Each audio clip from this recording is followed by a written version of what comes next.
My hair is really poofy today. Mine looks great. Super poofy. I look good. That's what Warren said. Mom, your hair looks great. And I was like, I think it looks good. I think we're poofy. ready to record American Dream tonight. Get it. Can I just wear this? No, you absolutely cannot wear that. You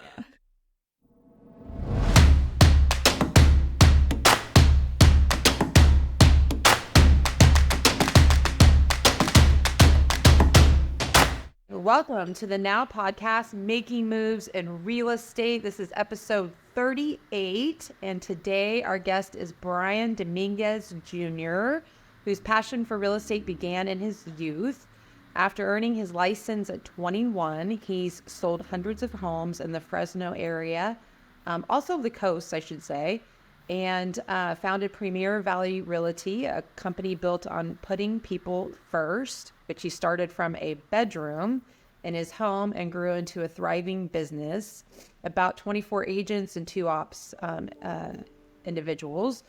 Brian is also deeply involved in his community, serving on the board of directors for the Fresno Association of Realtors, and previously serving as a planning commissioner for the city of Clovis. When he's not working, he enjoys traveling with his wife, and 3 children.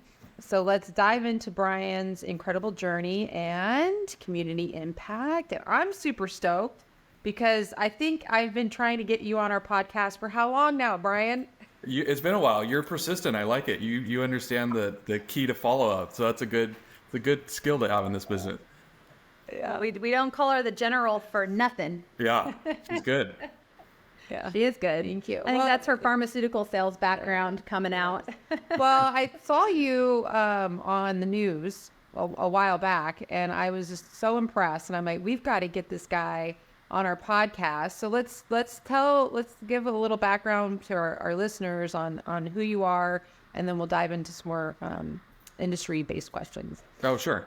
Yeah, so I started in 2003. I was 21 for the local Century 21 at the time, and sold for a while, kind of learned the business, and then I went and worked for a development company that provided entitlement consulting. So large developers and landowners that wanted to develop commercial real estate would hire us to help shepherd their projects through the planning commission and the city council. So that's where I really learned about the intersection of politics and real estate, because it was my job to lobby local and appointed officials to get projects approved. And so the relationship building was really interesting to me, and I learned how to connect with people in a way that was meaningful and helped our clients, and I learned a lot. So I did that for about 5 years, and then I actually did a stint at the Fresno County Farm Bureau for a while as the director of operations. I learned about ag and water and air district rules, and then got my broker's license and started selling again.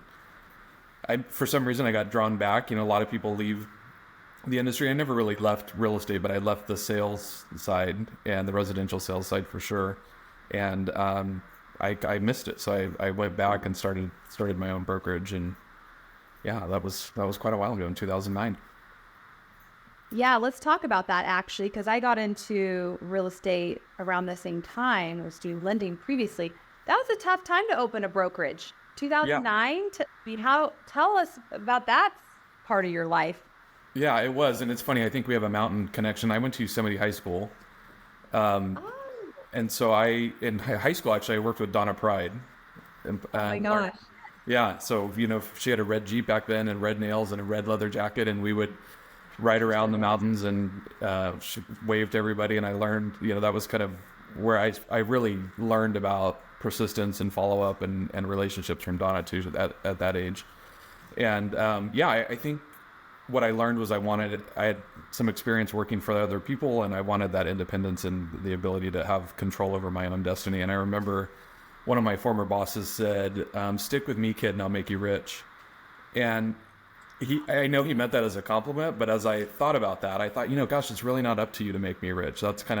That's a destiny that I get to decide through my own intentional effort. And so I thought, this is the time. I wasn't married. I had a relatively low mortgage and a car that wasn't very expensive. And so I thought I saved some money, and I went back out and just decided that it was then or never. And if I could make it in 2009, I'd certainly be able to make it in any other market as well. So worked out. Well, we hear a lot of comparisons between the 2009 to now. Obviously, different type of market, but as far as like number of transactions go, Yeah. we're quite down as a nation with the volume count that we have. Yeah, I saw that. I just read that it was the lowest transaction count since 1995. Wow, that's kind of crazy. It is. How have you been guiding your team, and what have you been doing from a leadership I think, standpoint? yeah, the challenge, there's some real challenges besides just the low transactions, right? I mean, the largest structural change we've seen in our industry in 100 years, probably, in terms of lawsuits and how we do things and how we interact with people and getting them to sign agreements before they tour houses, right? I mean, we've had some real challenges in addition to the fact that we're making less money. And so I as the president of the association last year, I got a preview of what was coming. And what I really harped on with my people is you really have to know your value, because I would travel around as the president of the association and I would ask, rooms full of realtors, what's your value and what do you do every day for your clients that sets you apart? And they couldn't answer the question. I'd get blank stares, and I thought this is a crisis for the real estate industry, because we're not used to articulating what we do in a consistent way that resonates with people. We just go to work and we do it and we put out fires and we solve problems and we try to make it as stress-free as possible. But when we're asked what that looks like, we're not able to describe it. So that was a real challenge, I think. And so I started having those conversations with my people and putting them on the spot in sales meetings and asking them, what's your value? And they would get uncomfortable and kind of squirm around in their seats. And then we would talk through and say, okay, you have to be able to answer that question, right? If there's less transactions and more realtors, you're going to be interviewed at dining room tables all over Fresno as people try to make decisions about who's going to represent them. And you have to know why you're better and what you're going to do that's different. So we've been having that conversation for a long time. And, I think that has helped people feel more confident in some of the changes that are happening. It gives them something to talk about with their clients and their friends and their family. When people ask about real estate, they have something to say. And I think that's important. Yeah, absolutely. I was looking up, I'd taken a class that our organization had put on, and it was on AI and all these different tools you can use. And one of the things that they recommended was this platform. I don't remember what it was called, but I looked at it yesterday of all the main search words of what people are looking. And the number one, when you type in for home buying, they're looking at how to buy a home without a realtor. Really? That's interesting. Whoa. Yeah. It was very surprising to me to see that. Yeah, it's kind of scary. I mean, I think, again, scary. we haven't done a good, I think the industry, we just haven't done a good job of showing people our value, unfortunately. Like literally, we're not just door openers. Right. That's what something, and often the fires that we're putting out, our clients don't even know. We're just doing Exactly. it. Yeah. You know what I mean? Yeah, absolutely. It's part of our service, but it's okay to talk about it too. Right. So you have business in Fresno market, but also on the coast, correct? I do. I have one agent that wanted to retire over at the coast, so we're pretty small over there. We were in the process of getting a brick and mortar over there, and then the market shifted, and then I'm in the middle of a company-wide rebrand. So we had a different brand over there, Cypress Properties, and then we were Premier Valley Realty in Fresno, and I paused that because we're rebranding under one name, so that when we do open over there, the consistency of the brand is in both places, because we were losing the connection of our listings there to our clients here. So yeah, Kirk is in Morro Bay, and then I go back and forth too. We service kind of the Morro Bay, Cambria, Cayucas market, San Luis a little bit. But there's a lot of opportunity over there, and it's a lot of fun to drive over and sell property at the Central Coast. So it's a good excuse for me to get over and bring some fresh, sea air once in a while. I love it. Our daughter's going to Cal Poly, which I brought up a few times on the pod. So now I am just addicted to looking at real estate on the Central Coast. I have alerts for all the different towns, and I have noticed quite a few price drops. Yeah, there's a lot of price drops over there right now. Like significant ones, 50,000, 100,000. I'm like, ooh, this could go well for me. Yeah, exactly. Keep an eye out. That's on board to buy something. You got to get the full. I think I think there's a good opportunity for investment over there. I think that's kind of the last little sleepy coastal town in California, those Central Coast towns. And there'll be some opportunity, I think. So buy and hold it. right? Now, you also do property management, correct? We do, yeah. I How started- how's that been? How are rents compared to mortgages? You hear a lot of varying things on, some people think, oh, I'm just going to rent. It's going to be cheaper to rent. Other people say, oh, your rent is the same as a mortgage. What are you seeing through the eyes of a property manager? Yeah, well, the rents are high. In 22, we saw the largest increase in Fresno that we had seen in a long time. And when I say high, I think they're high for what people are used to here.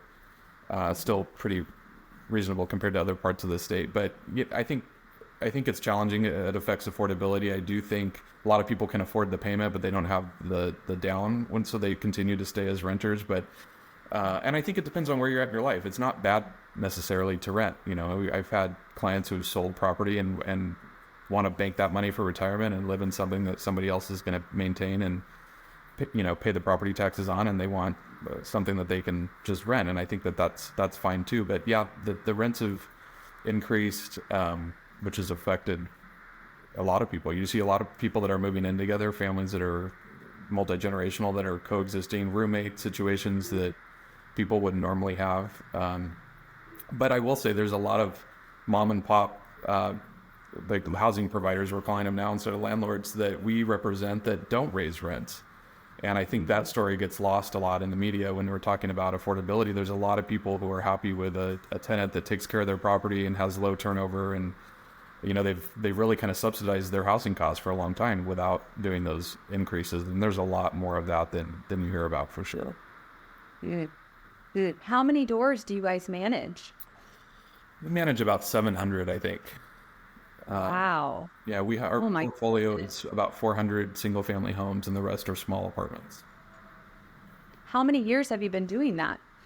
I started the property management company in 2017, and we grew to about like 130 probably. And then I bought out Mastro Property Management, which had been in Fresno for 10 years. And Misty Mastro was a friend of mine, and she called and said, I'm gonna get out and I'm gonna sell the company. So we started talking, and the nice thing about being good friends, it could be over a vodka on an afternoon, and just kind of mapped it out on a napkin and decided okay, let's do this. And so she stayed on as a consultant with me for a while, and then I got a lot of her key staff that have stayed. So we have about 10, I think, over there on that side now, employees. And as the market shifted, that I didn't know it at the time, because when I bought her, the market was great, everybody was making a lot of money. But as the market started to shift, it became a really nice reoccurring revenue every month to have that kind of stabilize some operating costs. So it worked out. Do you manage that, or do you have someone that helps you with it? I have people that help me with it.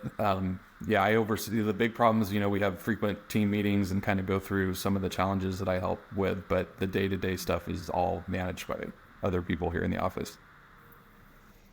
Well, and you have the independent brokerage, which did I have that agent count correct? 24. Yeah, that's probably on our, yeah, that's probably true on the roster, and just like most brokerages, how many people actually come to work and sell every day is probably half of that. But yeah, that's probably accurate. Well, so we know what it's like having the independent brokerage. Courtney had hers for 12 years, which I've been at her hip for 10 of those years.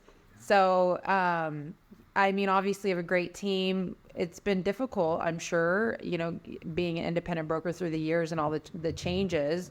But you've managed to do it. Any advice for other indie brokers out there? It is hard to be an independent broker, and there's multiple times. And you, Courtney, your company grew big. I remember seeing your name and then seeing it a lot more, and you guys really gained a lot of market share relatively quickly. I think. I don't know if I knew you were 10 years old. It felt like you grew really quickly. Yeah, it's tough. I think it depends on when I started, when I go back and I think about, working in my bedroom in my house in Clovis and starting Premier Valley Realty with a vision of having a large brokerage and walking into the reception desk and seeing the name behind, those kind of visuals that you see as an entrepreneur, and then they start to come to fruition. And one of the things that I never did, I contemplated, I never got out of personal production myself. So, the brokers that were, I don't have that personality to go sit in the big corner office and hope that people come to work and work every day and make enough money for me to get a cut and live on. That's just not how I'm programmed, too stubborn for other people to kind of be in charge of my income. Mm-hmm. But what I will tell you is that, lots of times as an independent broker, your personal production, if you're producing, is subsidizing your costs, right? Yep. So that is challenging for a lot of independent brokers when you're trying to provide tools and resources and good training, and you're out showing property and writing your own contracts and right. So that pull I felt for a long time. Now it's not as bad. I have a great team on kind of everywhere. Every company that I have or division has a great team underneath it that's really supportive. But it did require that I diversify my income, because just a brokerage alone, I have a pool maintenance company, we have the property management company. If I didn't have some of those other revenue streams, that pressure would be a lot more challenging. Mm-hmm. That makes sense. My CFO kept telling me to open a property management company, and I just have no desire. Like we have a hotel, and I have a manager. I've done the Airbnb thing for a long time, and then just a handful of rentals. And I'm like, yeah, that's enough. I don't think I want to handle all the tenants and potential evictions or whatnot. I think you just have to have a right mindset for it. But it sounds like you have a great team helping you, which is awesome. It is. It's a lot of work. How's the hotel business? That's always been really interesting to me. It's going really well this year. The Airbnb market is kind of, we're hearing different things like, oh, it's going to go away. Hotels are going to be back, and then vice versa. And so our zoning is a hotel, but we have ran it through Airbnb for the last few years. This year, though, we actually started a direct booking as well, which has been nice because we don't have all the fees. So we've been fully booked. I mean, everybody wants to go to the national parks. Yeah. Yeah, that's awesome. So even no matter what economy, I feel like if you have a short-term rental outside a national park, you're probably going to do pretty good. Is that in Mariposa or?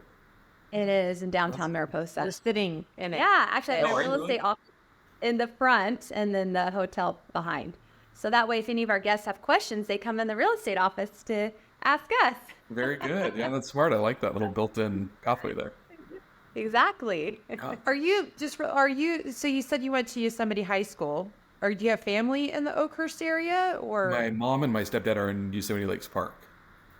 Oh, cool. Okay. Yeah. So there was no minarets back then, so we all went up to Yosemite. Nice. Oh, when did you graduate? What was that? When did you graduate? 2000. Oh, God, I'm older than you. I'm 1 year older. You're a lot older. I'm like way older than you. She's really not that much older. Here's the thing: is I saw that you got that 40 award, best of 40. Yeah. Yeah, but that was I did the math on the year, and I'm like, oh, that was a while ago. I don't know that that's a relative or a recent thing to mention, so I took it out. I was thinking we were more. Never mind. Trying to age him, huh, Michelle? Trying to make us all be your age. So I was thinking maybe we had mutual friends because I played volleyball, so I know a bunch of people that went to school there, but they would be much younger than you. Much. What year did you graduate? 95. That's, okay. There would be nobody you would know that I know. Heather Heinbach? Jeremy Heinbach? Nope. No? Sounds familiar. No. We're going to have I'm much closer in age because I'm only 1 year older than you. So, we're going to have to hang out, go do lunch or something so we can chat about Yosemite High School. Sounds good. So, competition. I know. I loved going over there and playing. So it's a good. But anyways, that was a long time ago. Back to real estate. I was curious, obviously I feel like every time we have people on our podcast like you, we have to ask things that you're seeing since the changes that came up. Any nuggets that you can share with our listeners on what your team's doing and what's working. We want to share that information. Yeah, I think it's been a lot better than we thought it was going to be. I think there was a lot of fear around the changes. We didn't know, how to, and I even struggled with that because this is a relationship-based business, and I never lead with an agreement before I show somebody a house, right? That's just not a practice that I was used to, where said, I'd love to show you that property at 4 o'clock, but I just want to let you know that you're going to have to sign an agreement with me that says if you buy it, I'm going to get paid, and ultimately you may be responsible for that. That was not part of my sales pitch when I'm trying to build rapport with somebody. Right. But you know what? It's been okay, and there's options, and I think the way we talk about it, trying to make it as normal as we can. Hosting open houses was interesting. I've never been one to force people to sign in, but now I have to, and it's actually been good. So it's actually challenged me, someone that's been in the business a long time, to do things that I teach other people and tell other people they should be doing, and haven't been so great at myself, and so I've had to sharpen some of those skills.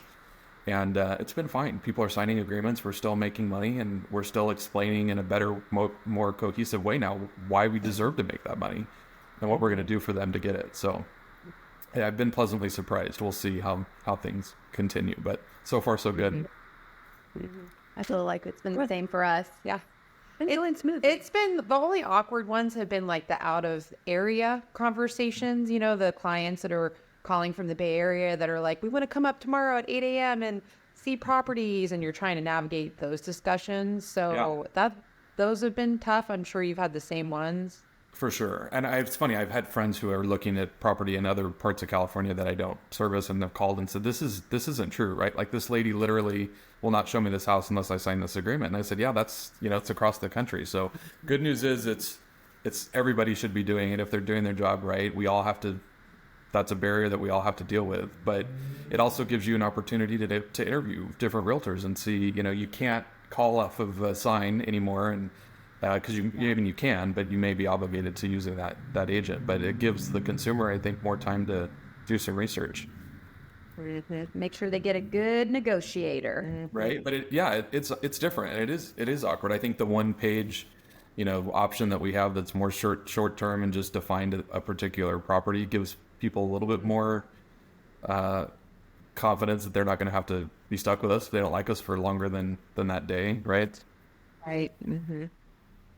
Have you had any clients where you've just like have had to charge like to open the door, like that have refused to sign an agreement for like I was just thinking that difficult client that wanted to see the property but did not want to sign the agreement. I'm like, listen, I'll go open the door for you, but it's going to cost a certain amount of money. And he was like, well, I can't pay that. And I'm like, well, let's walk through my time. Yeah. Like, I'm going to have to redo my schedule. I'm going to have to drive out there. I'm going to have to show you the property, drive back. That's 2 hours. So, and that didn't work. But, yeah. And well, for you guys too, your travel time is, could be more. I think that to your point though, the good thing about it is it gives us an opportunity to weed people out more. None of us really have time to be driving around showing people property that aren't ready and aren't willing to be commitment. And so it gets, you learn quickly if they're serious or not. And that's actually been kind of helpful. I used to drive, even busy, I would drive and think, I got to do it for my seller, or you never know what's, and now now we can ask better questions. Yeah. mm-hmm. Yeah. And There's always a silver lining to every change, I feel like. Yeah, for sure. Definitely. Yeah. Well, it's been really great getting to know you. I really appreciate you finally. I feel like I was a little relentless. Shocker.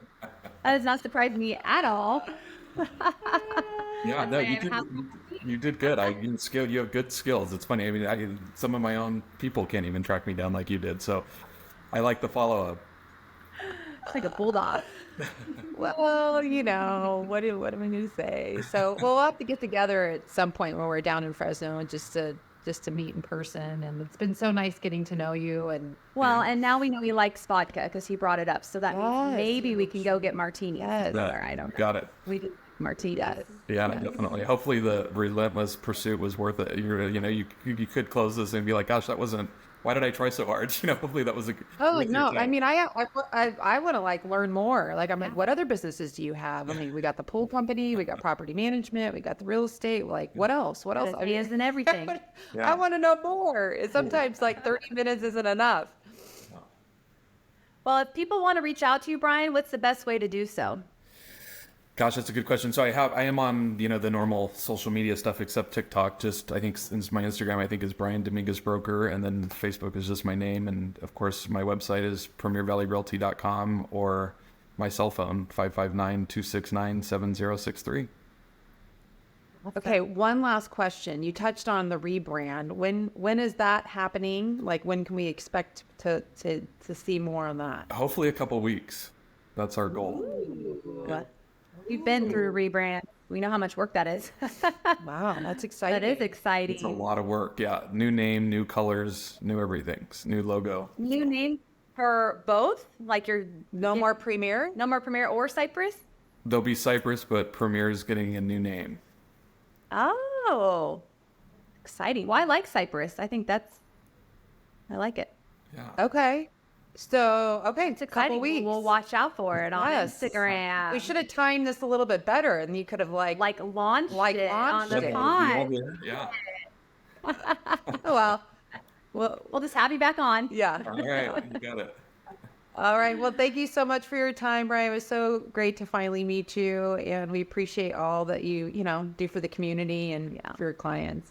Thank you. Awesome. It was fun. I appreciate the opportunity. Yeah. Thanks, Brian. Have a good one. You too. Happy Friday.